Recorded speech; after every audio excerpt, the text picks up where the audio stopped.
제 이름은 박서연, 올해 30살입니다.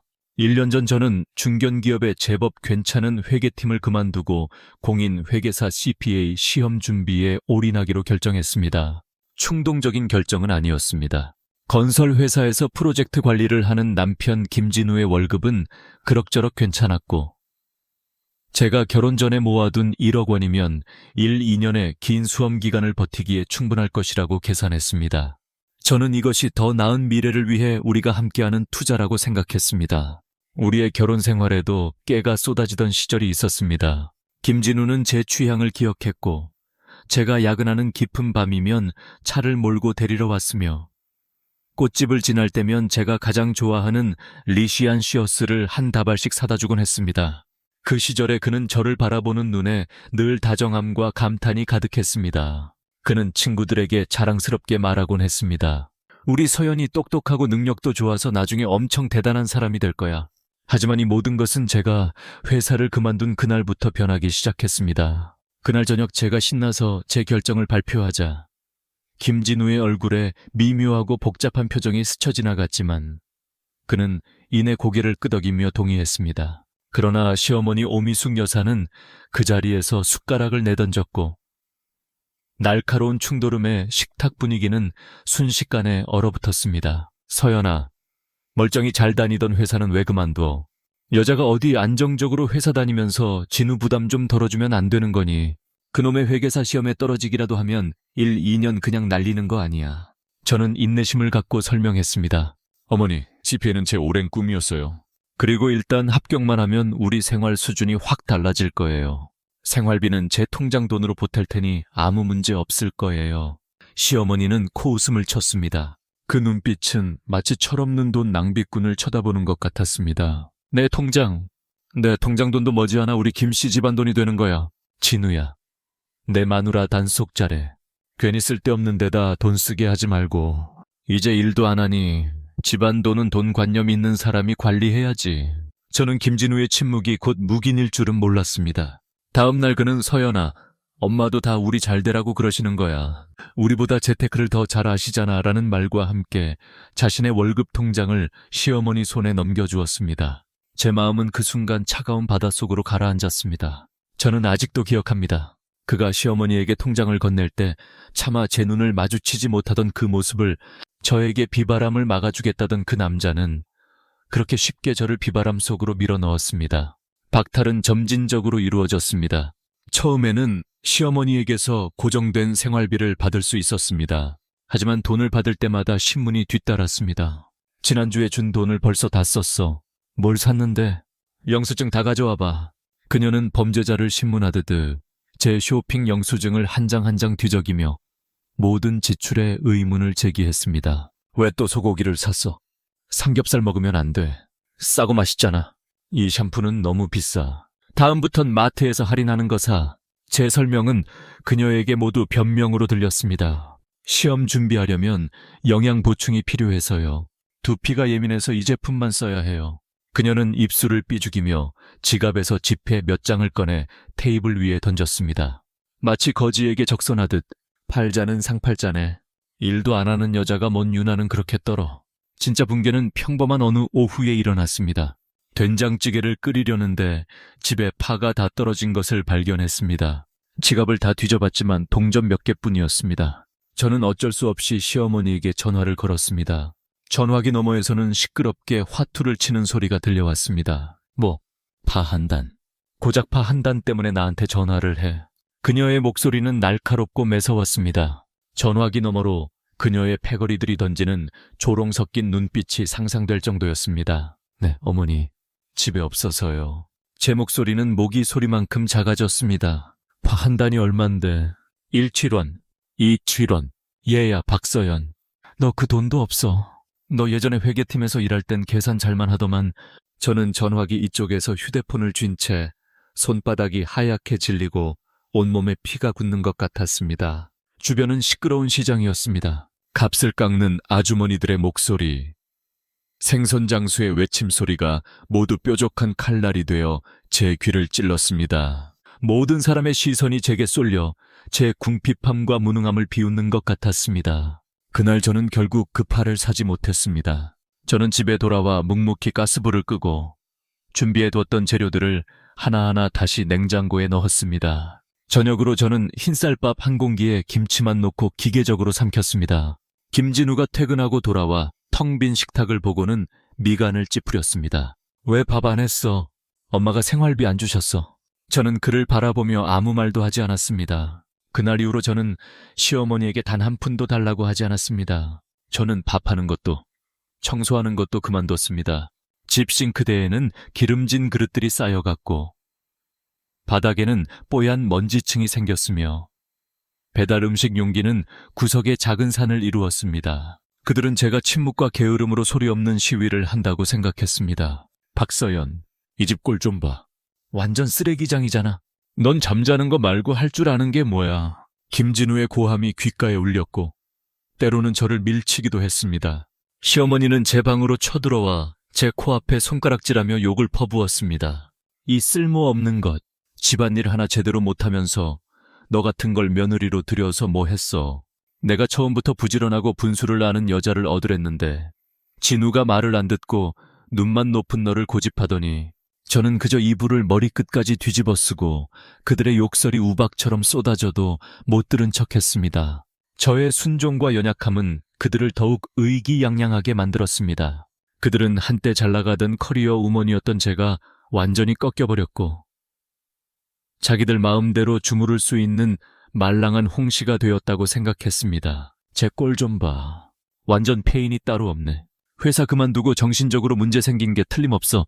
거실에서 시어머니가 김진우에게 하는 말이 들렸습니다. 저런 여자는 남편 없으면 아무것도 아니라는 걸 뼈저리게 느끼게 해줘야 해.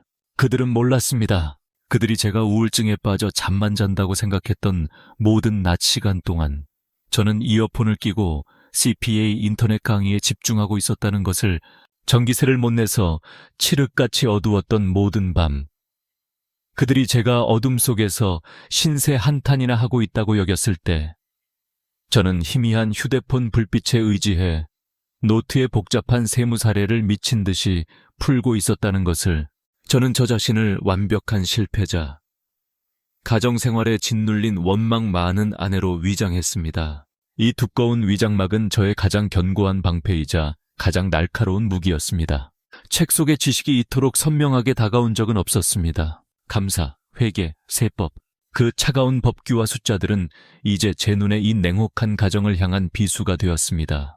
저는 제 전문 지식을 활용하여 조용히 이 집의 자금 흐름을 관찰하기 시작했습니다. 저는 시어머니가 매달 고정적으로 큰 금액을 지출하며 그 돈이 낯선 계좌로 흘러 들어가는 것을 알아챘습니다. 또한 김진우가 가끔 용돈이라는 메모와 함께 소액의 이체를 받는 것을 발견했는데 그 돈의 출처 역시 그 낯선 계좌였습니다. 저는 시동생 김진우의 SNS에 접속했습니다.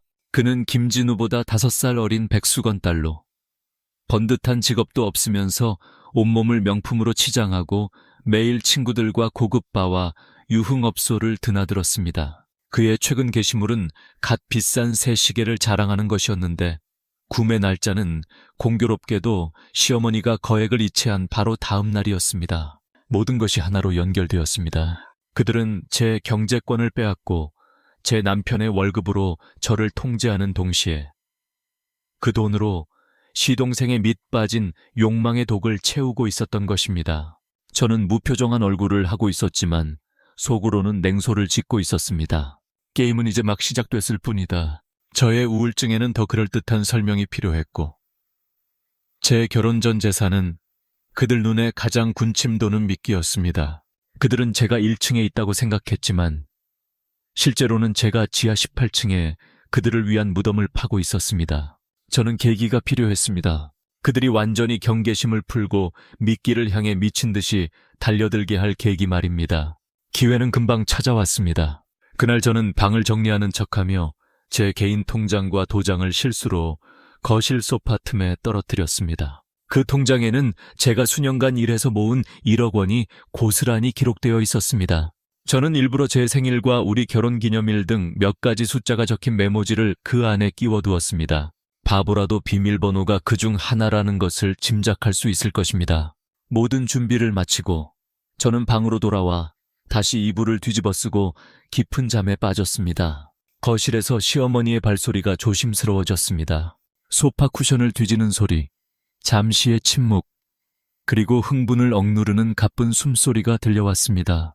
아이고, 우리 서연이가 갈수록 정신이 없네. 이렇게 중요한 걸 아무데나 흘리고 다니면 어떡해. 그녀는 마치 제게 들으라는 듯 큰 소리로 연기했습니다. 그녀는 제 방문을 노크했고 아무 대답이 없자 통장과 도장을 들고 만족스럽게 자리를 떴습니다. 저녁에 김진우가 돌아왔고 그는 뜻밖에도 제게 소리를 지르지 않았습니다. 그는 방으로 들어와 침대에 앉아 오랜만에 듣는 다정한 목소리로 말했습니다. 서연아, 오늘 엄마가 방 청소하다가 네 통장을 찾았대. 너 이러면 안 돼. 잃어버리기라도 하면 어떡해. 저는 천천히 이불 속에서 고개를 내밀고 텅 빈 눈으로 그를 바라보며 말했습니다. 그는 제 모습에 잠시 할 말을 잃은 듯 했지만 말을 이었습니다. 엄마가 그러시는데 네가 지금 정신적으로 안 좋으니까 통장도 엄마한테 맡기는 게 어떻겠냐고. 잘 보관해 주실 거고 이자도 좀 붙을 거야. 네가 괜찮아지면 다시 돌려주실 거고. 저는 저를 바라보는 한때 제가 깊이 사랑했던 그 남자의 얼굴에 가득한 위선적인 걱정을 보았습니다. 저는 천천히 고개를 끄덕였습니다. 그래, 그는 계획대로 되었다는 안도의 한숨을 쉬며 미소를 지었습니다. 그는 제 우울증이 제 사고 능력마저 앗아갔고 시키는 대로 다 하는 사람이 되었다고 생각했습니다. 그날 이후 제 인터넷 뱅킹 앱에서 출금 알림이 빈번하게 울리기 시작했습니다. 고객님의 계좌에서 엑섹스은행 ATM을 통해 현금 50만 원이 출금되었습니다. 고객님의 계좌에서 김진호님에게 80만 원이 이체되었습니다. 저는 김진호의 SNS 페이지를 열었습니다. 그는 새로 올린 사진 속에서 최신 한정판 운동화를 신고 친구들과 고급 한우집에서 진수성찬을 즐기고 있었습니다. 사진 설명에는 이렇게 적혀 있었습니다. 사랑하는 우리 엄마랑 형, 고마워. 사랑해.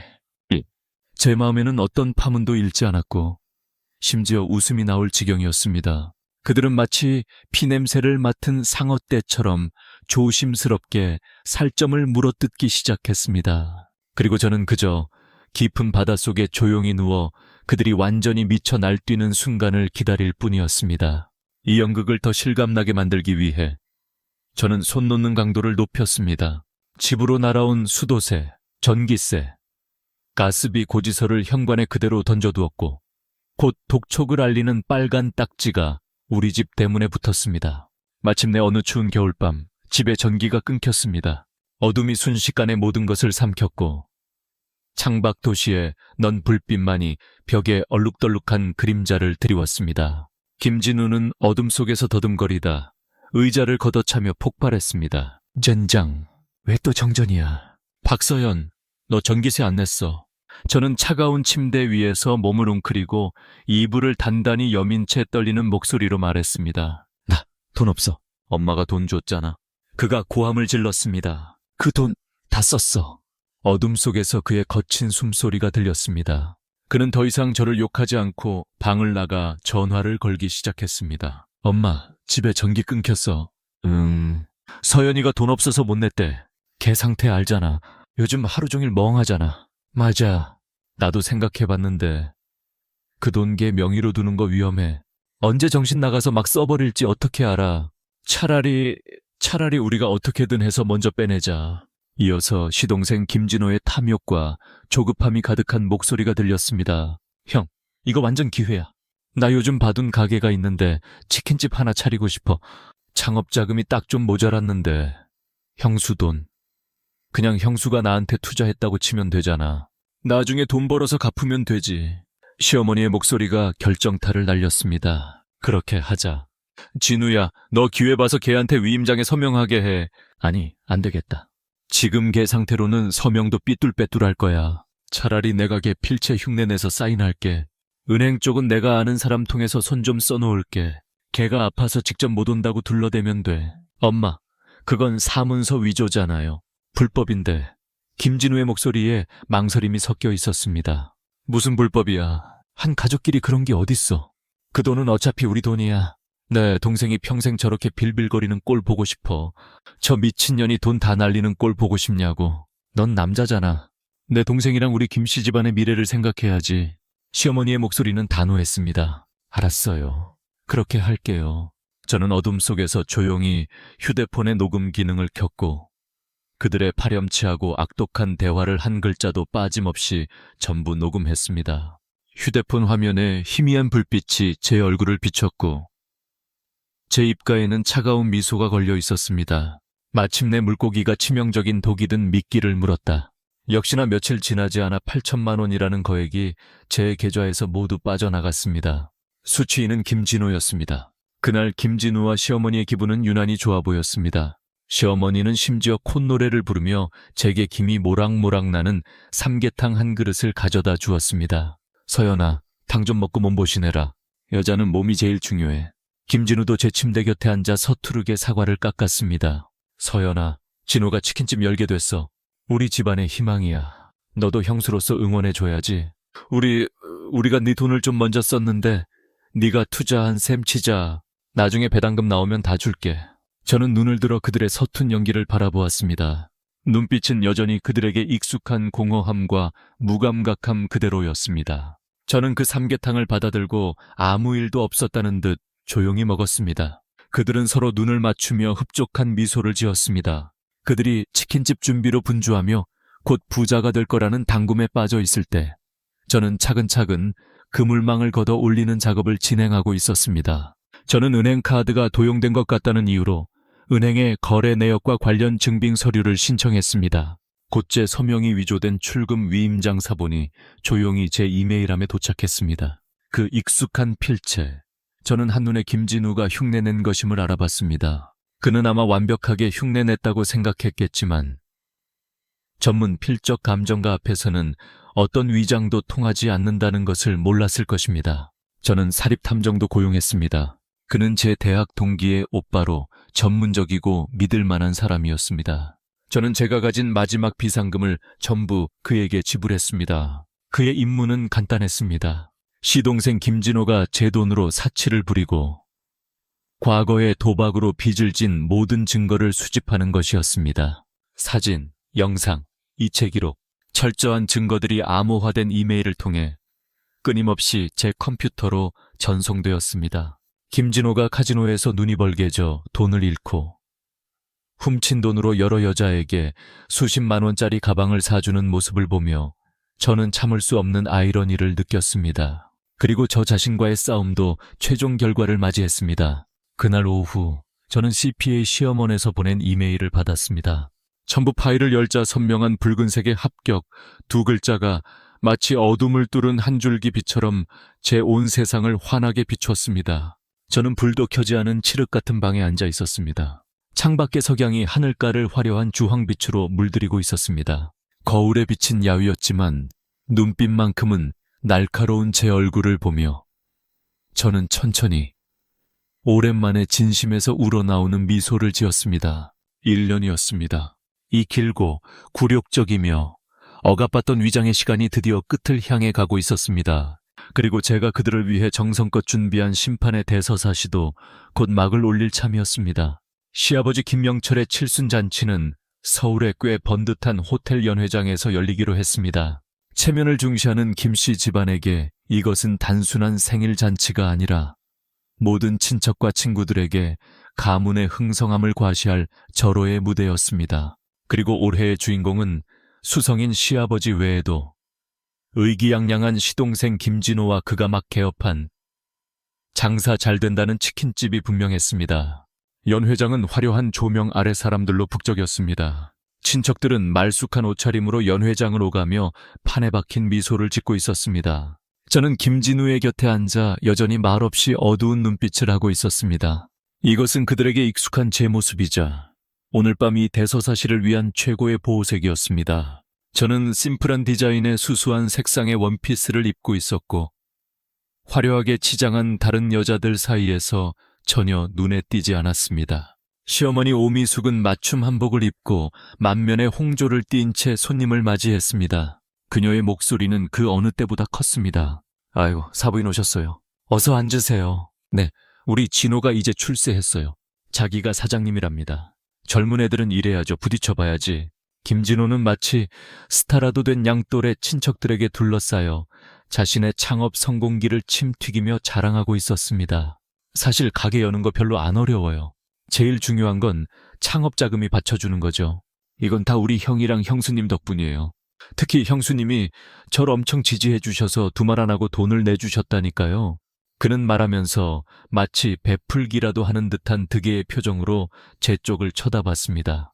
주변 친척들은 즉시 오 하는 감탄성과 함께 부러움과 동정이 섞인 시선을 제게 던졌습니다. 서연 씨, 정말 좋은 형수님이시네. 맞아, 우리 집 형수랑은 다르네. 돈 한 푼도 꽉 쥐고 있으면서. 근데 서연 씨, 지금 일 안 하는데 시동생 지원해주면 진우 씨 부담이 크겠는데. 시어머니는 이 말을 듣고 즉시 큰 소리로 반박했습니다. 우리 집은 그깟 돈 없어도 괜찮아요. 서연이가 지금 몸이 안 좋아서 집에서 쉬고 있지만 마음만은 우리 김씨 집안을 향해 있다고요. 진호가 잘 돼야 우리 집안이 더 잘 된다는 걸 아는 거죠. 가족이란 건 이렇게 서로 돕고 사는 거 아니겠어요. 그녀의 말은 번지르르 했고 주변의 동의를 얻어냈습니다. 저는 고개를 숙인 채 아무도 눈치채지 못할 냉소를 입가에 띄었습니다. 서로 돕는다고 말은 참 좋지. 그냥 한 사람의 몸에 거머리 빨대를 꽂아 놓은 것뿐이면서 연회 분위기는 몇 차례의 건배 후 절정에 달했습니다. 시아버지는 아첨하는 말에 취해 입을 다물지 못했고 김진우도 술이 꽤 올라 있었습니다. 그는 한 손을 제 어깨에 올리고 혀 꼬부라진 소리로 같은 테이블의 사촌 형제들에게 자랑했습니다. 봤지? 마누라는 이렇게 잡아야 해. 너무 오냐오냐 하면 안 돼. 우리 서연이 봐봐. 지금 얼마나 말 잘 듣고 얼마나 착해. 그의 손은 무거운 돌덩이처럼 저를 짓눌렀습니다. 그의 몸에서 풍기는 진한 술 냄새와 그의 말 속에 담긴 역겨운 남성적 지배욕과 우월감이 느껴졌습니다. 바로 지금이다. 모두의 웃음소리 속에서 저는 천천히 일어섰습니다. 연회장 전체가 순간 조용해졌습니다. 모든 시선이 제게 쏠렸습니다. 그들은 아마 이 조용하던 환자가 드디어 이 뜨거운 분위기에 감화되어 축하의 말을 하려는 것이라고 생각했을 것입니다. 김진우도 뜻밖이라는 듯 취한 목소리로 물었습니다. 서연아, 너 뭐 하려고? 저는 그를 보지 않고 연 회장을 둘러보며 주빈석에 앉아 의기양양한 시부모님과 사람들의 칭찬을 즐기고 있는 시동생에게 차분한 시선을 고정했습니다. 아버님, 어머님, 진우씨, 그리고 여러 친척분들 안녕하세요. 제 목소리는 크지 않았지만 이상하리만치 선명해서 연 회장의 모든 사람이 들을 수 있을 정도였습니다. 오늘 참 좋은 날입니다. 우리 가족의 큰 경산날이죠. 그래서 저도 특별한 선물을 하나 준비했습니다. 여러분과 함께 나누며 우리 김씨 집안의 흥성에 기쁨을 하나 더 보태고 싶어서요. 말을 마치고 저는 가방에서 휴대폰과 작은 오디오 케이블을 꺼냈습니다. 시어머니의 얼굴에서 미소가 굳었고 불길한 예감이 스치는 듯 했습니다. 서연아, 여기서 소란 피우지 말고 어서 앉아. 저는 그녀를 무시하고 곧장 연 회장 앞 프로젝터 스크린 옆으로 걸어가 휴대폰을 음향 시스템에 연결했습니다. 가벼운 전류 소리 후 대화 한 토막이 연 회장 전체에 선명하게 울려 퍼졌습니다. 엄마, 집에 전기 끊겼어. 서연이가 돈 없어서 못 냈대. 김진우의 목소리였습니다. 그 돈 걔 명의로 두는 거 위험해. 차라리 우리가 어떻게든 해서 먼저 빼내자. 형, 이거 완전 기회야. 나 요즘 봐둔 가게가 있는데 형수 돈 그냥 형수가 나한테 투자했다고 치면 되잖아. 김진우의 탐욕스러운 목소리였습니다. 그렇게 하자. 내가 걔 필체 흉내 내서 사인할게. 은행 쪽은 내가 아는 사람 통해서 손 좀 써놓을게. 무슨 불법이야. 한 가족끼리 그런 게 어딨어. 시어머니의 악독한 목소리였습니다. 녹음이 재생되는 순간 세상은 마치 음소거 버튼을 누른 듯 했습니다. 방금 전까지 떠들썩하고 웃음소리가 가득했던 연 회장은 죽음과 같은 정적에 휩싸였습니다. 모든 친척들은 눈을 크게 뜨고 충격과 불신에 가득 찬 얼굴로 저를 보다가 순식간에 잿빛이 된 김씨 집안 세 사람을 번갈아 쳐다봤다. 시어머니의 몸이 휘청거리더니 바닥에 주저앉을 뻔했습니다. 그녀는 저를 가리키며 입술을 파르르 떨었지만 한마디도 하지 못했습니다. 김진호의 얼굴은 돼지간처럼 붉어졌고 무의식적으로 제 휴대폰을 뺏으려고 달려들려 했습니다. 김진우는 술이 확 깨버렸습니다. 그는 마치 처음 보는 괴물을 보듯 공포와 절망이 가득한 눈으로 저를 쳐다봤습니다. 녹음은 계속 재생되며 그들의 추악한 민낯과 비열한 계략을 한마디 한마디 모든 친척 앞에 낱낱이 전시했습니다. 녹음이 끝날 무렵 저는 차분하게 입을 열었습니다. 목소리는 크지 않았지만 마치 무거운 망치처럼 모든 사람의 심장을 내리쳤습니다. 여러분께서 들으신 것은 제 시어머니와 남편, 그리고 시동생이 제 서명을 위조하여 제 결혼 전 재산을 불법적으로 빼돌릴 방법을 모의하는 대화입니다. 말을 마치고 저는 멍하니 서 있는 사람들을 무시한 채 가방에서 또 다른 것을 꺼냈습니다. 제가 밤새 정리하여 제본한 서류 뭉치였습니다. 저는 주빈석 앞으로 걸어가 그 서류를 탁 소리와 함께 테이블 중앙에 내던졌습니다. 여기 제가 여러분을 위해 정성껏 준비한 또 다른 선물입니다. 저는 그들의 잿빛 얼굴 3개를 차례로 훑어보며 한 글자 한 글자 힘주어 말했습니다. 이 서류에는 다음 내용이 포함되어 있습니다. 첫째, 제 개인 계좌에서 불법적으로 이체된 700만 원의 완전한 은행 거래 내역. 둘째, 제 서명을 위조하여 김진우 씨가 직접 작성한 출금 위임장 사본과 전문기관에서 발급한 필적 감정 보고서. 셋째, 시동생 김진호 씨가 이 창업 자금으로 어떻게 카지노를 드나들고 명품을 사고 애인을 두고 돈을 썼는지에 대한 모든 증거, 사진, 영상 및 소비 기록 포함. 넷째, 김진호 씨가 지난 3년간 도박으로 진 거액의 채무 증명서. 제가 한마디 할 때마다 김 씨 집안 3사람의 얼굴은 더욱 창백해졌습니다. 친척들은 이미 수군거리기 시작했고 그들을 보는 시선은 충격에서 경멸과 혐오로 바뀌었습니다. 저는 깊은 숨을 들이쉬고 CPA 시험을 준비하며 법률 조항을 공부했던 전문적인 어조로 오늘 밤의 소동에 대한 최종 결론을 시작했습니다. 대한민국 형법에 따라 오미숙 씨, 김진우 씨, 김진호 씨 3분은 불법 영득의 의사로 타인의 재물을 비밀리에 절취한 행위가 거액에 해당하므로 절도죄를 구성합니다.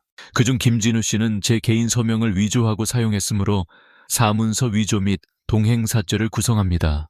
또한 3분은 허위 사실을 꾸며 저를 속이고 재산을 빼돌렸으므로 사기죄를 구성합니다. 이상수 죄가 병합되어 여러분을 기다리는 것은 법의 가장 공정한 심판일 것입니다. 제 말이 끝나자마자 연 회장 문이 밖에서 열렸습니다. 제복을 입은 몇 명의 경찰이 사복 차림의 형사를 따라 곧장 안으로 들어왔습니다. 연 회장은 아수라장이 되었습니다. 저는 미리 시간을 계산해 녹음을 틀기 직전에 전송 버튼을 눌러 모든 증거 요약이 담긴 신고 메일을 서울지방경찰청에 보냈습니다. 그리고 이곳의 주소와 함께 범죄 혐의자들이 증거를 인멸하거나 도주하는 것을 막기 위해 즉시 출동해 주십시오라는 요청을 덧붙였습니다. 사복 형사가 제 앞으로 다가와 고개를 끄덕인 후 의자에 힘없이 주저앉은 김씨 집안 3사람을 향해 신분증을 내밀었습니다. 서울경찰청 경제범죄수사팀입니다. 김진우, 오미숙, 김진호 씨. 당신들은 거액재산 횡령 혐의로 현재 긴급 체포합니다. 저희와 함께 가주시죠. 시어머니는 마침내 무너져 내렸습니다. 그녀는 날카로운 비명을 지르며 테이블 가장자리를 붙잡고 울부짖었습니다. 아니야, 저 여자야. 저 독한 년이 우리를 함정에 빠뜨린 거야. 경찰 아저씨, 잘못 잡으셨어요. 김진호는 뒷문으로 빠져나가려 했지만 눈치 빠른 2명의 경찰에게 그 자리에서 제압당해 팔이 뒤로 꺾였습니다. 김진우는 멍하니 저를 바라보며 중얼거렸습니다. 서연아, 왜 우리 부부잖아. 저는 그를 차갑게 바라보며 한 글자 한 글자 똑똑히 말했습니다. 당신이 월급 통장을 시어머니한테 넘겼을 때, 내가 파 한 단 때문에 온갖 굴욕을 당했을 때, 당신이 그들과 한패가 되어 내 마지막 목숨줄 같은 돈을 빼돌릴 궁리를 했을 때, 우리는 이미 부부가 아니었어. 모든 친척들의 공포, 경멸, 복잡한 시선 속에서 시아버지가 충격으로 온몸을 떨며 가슴을 부여잡고 쓰러지는 혼란 속에서 저의 전 시어머니, 전 남편, 전 시동생은 마치 3마리 상갓집게처럼 경찰에게 수갑이 채워져 그들이 자랑하고 싶었던 이 무대에서 처참하게 끌려나갔습니다. 연 회장의 샹들리에는 여전히 눈부시게 밝았습니다. 이 막장극은 드디어 막을 내렸습니다. 저는 아수라장이 된 그 한가운데 서서 전에 없던 해방감과 상쾌함을 느꼈습니다. 이 소송에 저는 변호사를 선임하지 않았습니다. 저 자신이 최고의 변호사였기 때문입니다. 저는 법원의 형사소송에 부대하여 민사소송을 제기했습니다. 법정에서 그들이 선임한 변호사가 이 가정 불화를 증여나 공동투자로 흐리려는 교활한 변론에 맞서 저는 침착하게 하나하나 반박했습니다. 저는 제가 정성껏 준비한 증거 자료를 제출했습니다. 녹음 파일, 위조 서명 감정 보고서, 은행 거래 내역, 시동생의 낭비 증거, 그의 과거 도박 빚 기록, 산더미 같은 증거 앞에서 어떤 변명도 무력했습니다. 판사가 제게 아내로서 왜 이토록 단호한 방식으로 가족을 대했냐고 물었을 때 저는 피고인석에 앉아 초췌한 얼굴로 원망 가득한 눈빛을 보내는 세 사람을 보며 차분히 대답했습니다. 재판장님, 1년 전 저는 가족의 미래를 위해 제 경력을 포기했습니다. 저는 제 희생이 지지와 이해로 돌아올 것이라 믿었지만 제가 얻은 것은 경제적 박탈, 정신적 학대, 그리고 인격적 모독이었습니다. 그들은 제 남편의 월급을 빼앗아 고작 7,000원짜리 파 한 단살 생활비를 구걸하게 만들었습니다. 그들은 제가 우울증에 빠진 것을 보면서도 제 마지막 남은 결혼 전 재산을 빼돌릴 궁리만 했습니다. 그들은 제 가족이 아니라 제 몸에 기생하는 거머리들이었습니다. 오늘 제가 이 자리에 선 것은 단순히 제 돈을 되찾기 위함이 아니라 짓밟힌 제 존엄을 되찾기 위함입니다. 마침내 법원의 판결이 내려졌습니다. 오미숙, 김진우 세 사람은 절도죄, 사기죄, 사문서 위조죄가 성립되어 수죄가 병합, 각각 징역 3년, 2년 6개월, 그리고 4년을 선고받았습니다. 법원은 그들이 횡령한 8조 700만 원을 전액 반환하고 추가로 1,000만 원의 정신적 피해 보상금을 지급하라고 판결했습니다. 배상금 집행을 위해 법원은 그들 명의의 모든 재산을 압류하고 경매에 붙였습니다. 그토록 기대를 모았던 치킨집은 개업한 지 석 달도 안 되어 문을 닫고 청산 절차를 밟았고 그들이 자랑하던 마포의 아파트도 법원 경매 사이트에 올라왔습니다. 시아버지 김영철은 칠순 잔치에서 받은 충격으로 쓰러져 중풍을 맞았고 구조되었지만 반신불수가 되어 병상에서 어눌한 말만 내뱉게 되었습니다. 한때 그의 눈에 그토록 영광스러웠던 김씨 집안은 철저하게 몰락했습니다. 저는 되찾은 돈과 남은 저축을 합쳐 강남에 밝고 쾌적한 오피스텔을 얻었습니다. 억압과 어둠, 그리고 더러움으로 가득했던 그 집을 떠나 제 인생은 드디어 다시 햇빛이 들기 시작했습니다. 갓 취득한 따끈따끈한 CPA 자격증과 이 소송 과정에서 보여준 저의 전문성과 냉철함 덕분에 저는 한국의 4대 회계법인 중 한 곳에 성공적으로 입사했습니다. 제 직속 상사는 면접 때 제 이력서를 보며 의미심장하게 말했습니다. 박서연 씨, 개인적인 재무 분쟁을 처리하며 보여준 능력은 10년차 경력 회계사보다도 뛰어납니다. 우리 법인에는 바로 당신 같은 인재가 필요합니다. 제 인생은 완전히 새로운 시나리오로 바뀐 것 같았습니다. 저는 더 이상 남의 눈치를 보며 돈을 구걸하던 주부 박서연이 아니라 고객들에게는 냉철하고 믿음직하며 동료들에게는 업무 능력이 뛰어난 박 회계사였습니다. 저는 서울의 가장 번화한 중심 업무 지구를 누비며 수백억 원대의 복잡한 재무와 감사 사건을 처리했습니다. 저는 첫 프로젝트 보너스로 흰색 새 차를 샀습니다. 주말이면 저는 차를 몰고 강원도에 가서 바다를 보고 제주도에 가서 바람을 쐬었습니다. 저는 다시 꽃꽂이를 배우기 시작했고 매주 제 오피스텔에 가장 신선한 꽃을 들여놓았습니다. 필라테스 수업에 등록하여 억압된 생활 때문에 잃었던 활력을 되찾았습니다. 제 이름은 업계에서 조금씩 알려지기 시작했습니다. 제 전문 능력뿐만 아니라 제 경험 때문이기도 했습니다. 저는 돈 떼돌린 남편과 시댁 식구들을 전부 감옥에 보낸 전설의 여자가 되었습니다. 많은 사람들이 저를 언급할 때 강남 미녀 회계사라거나 냉철하고 과감하며 심지어 독하다고도 했습니다. 저는 그런 꼬리표에 신경 쓰지 않았습니다. 어느 날 한 젊은 여성 고객이 저를 찾아왔습니다. 그녀는 바람난 남편이 결혼 생활 중 공동 재산을 대량으로 빼돌렸지만 증거가 없어 이혼 소송에서 불리한 위치에 처해 있었습니다. 그녀는 울면서 제게 말했습니다. 박 회계사님, 회계사님 이야기를 들었어요. 저 좀 도와주실 수 있나요? 정말 죽을 것 같아요. 저는 그녀의 붉게 부은 눈을 보며 과거의 제 모습을 보는 것 같았습니다. 저는 그녀에게 티슈를 건네며 말했습니다. 걱정 마세요. 회계 지식은 부를 창출할 뿐만 아니라 우리 자신을 지킬 수도 있어요. 아시는 모든 세부사항을 제게 말씀해 주세요. 우리가 함께 당신의 것을 한 푼도 빠짐없이 되찾아 봅시다. 그녀를 도와 재무 흐름을 분석하고 상대방의 자산 이동 흔적을 찾으면서 저는 전에 없던 사명감을 느꼈습니다. 제가 겪었던 그 고통과 굴욕은 헛되지 않았습니다. 그것들은 제 몸에 가장 단단한 갑옷이 되었고 제 손에 가장 날카로운 검이 되어 저와 같이 결혼이라는 진흙탕 속에서 힘들어하는 더 많은 여성을 도울 수 있게 했습니다. 제 인생은 완전히 새로워졌습니다. 저는 더 이상 누구에게도 의지할 필요가 없었습니다. 저 자신이 저의 가장 든든한 버팀목이었습니다. 그들은 제 날개를 꺾으면 저를 집이라는 이름의 감옥에 영원히 가둘 수 있을 것이라 생각했다. 하지만 그들은 몰랐다. 내가 이미 그 어둠 속에서 스스로 더 강하고 힘찬 날개를 벼려내고 있었다는 것을.